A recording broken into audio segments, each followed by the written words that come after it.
त्रुटि विश्लेषण क्यों महत्वपूर्ण है?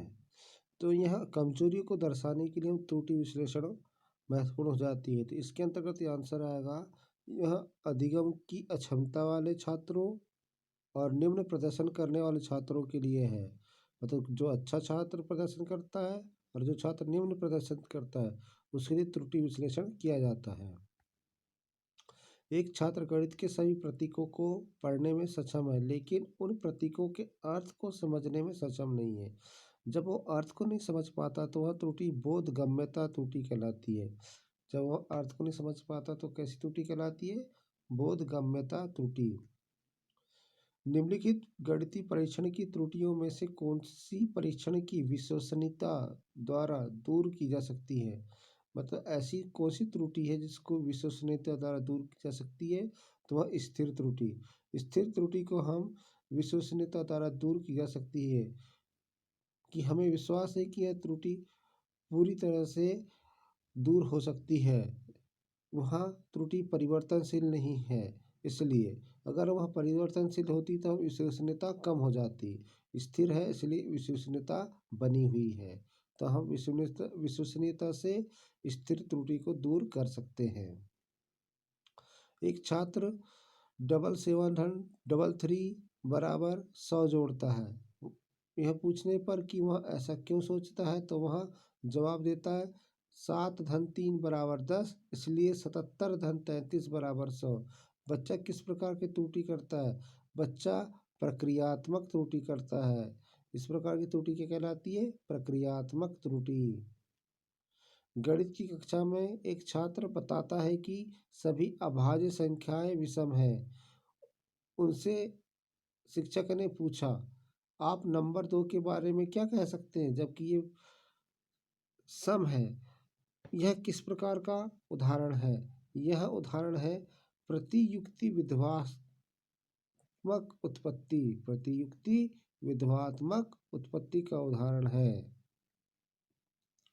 जब किसी छात्र ने किसी समस्या को हल करने के लिए सही क्रम का पालन नहीं किया तो ये प्रक्रियात्मक त्रुटि है। सही क्रम का पालन नहीं करना प्रक्रियात्मक त्रुटि कहलाती है। गुणन की मूल बातों का आकलन करते समय एक शिक्षक निम्नलिखित समस्या देता है, जिसके लिए छात्र नीचे दिए गए निष्कर्ष के साथ आते हैं। 3 ऋण 3 एक कोष्टक में, 3 धन 3 एक कोष्टक में, सबका बटा 3 ऋण 3 एक कोष्टक में। समाधान 3 ऋण 3 कोष्टक में काटने के बाद उत्तर 6 आता है। तो इसका सही आंसर क्या होगा?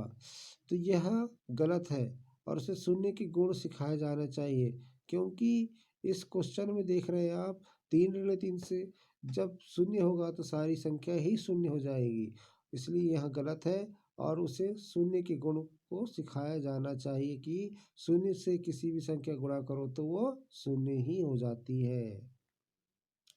भिन्नों के जोड़ को पढ़ाते समय एक शिक्षक को निम्नलिखित त्रुटि आई, 1/2 धन 1/3 बराबर 2/5।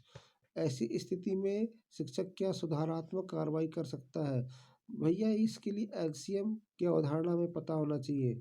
लघुत्तम समापवर्ती की अवधारणा को समझने के लिए बच्चे की मदद करें। जब तक वो लघुत्तम समापवर्ती की अवधारणा नहीं समझेगा तब तक इस तरह के सवालों को नहीं हल कर पाएगा।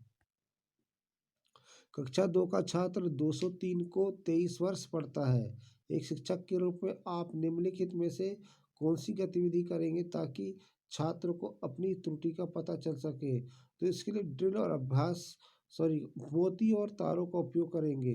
मोती और तारों के उपयोग के द्वारा बताएंगे कि अलग अलग मोती अलग अलग तारों को में रखते जाएंगे। किसी तार में 4 मोती, किस तार में 8 मोती। इस तरह से मोतियों की संख्या और तारों की संख्या बढ़ाते जाएंगे और वह समझ जाएगा कि ये 203 है और ये 23 नहीं है। अभिकल्पनात्मक त्रुटियों के लिए सबसे अच्छा उपचारात्मक उपाय क्या हो सकता है? अभिकल्पनात्मक त्रुटि ऐसी त्रुटि होती है जिसमें हम बार बार करने पर ही वहाँ उसमें हम पारंगत होते हैं, अन्यथा वह भूल जाते हैं। तो बीच में भूल जाने पर वह त्रुटि हमें समझ आने लगती है। और ये त्रुटि कब दूर होती है? जब तक हम अभ्यास कार्य नहीं करते। तो इस प्रकार की त्रुटि क्या कहलाती है? अभिकल्पनात्मक त्रुटि। अभिकल्पनात्मक त्रुटि।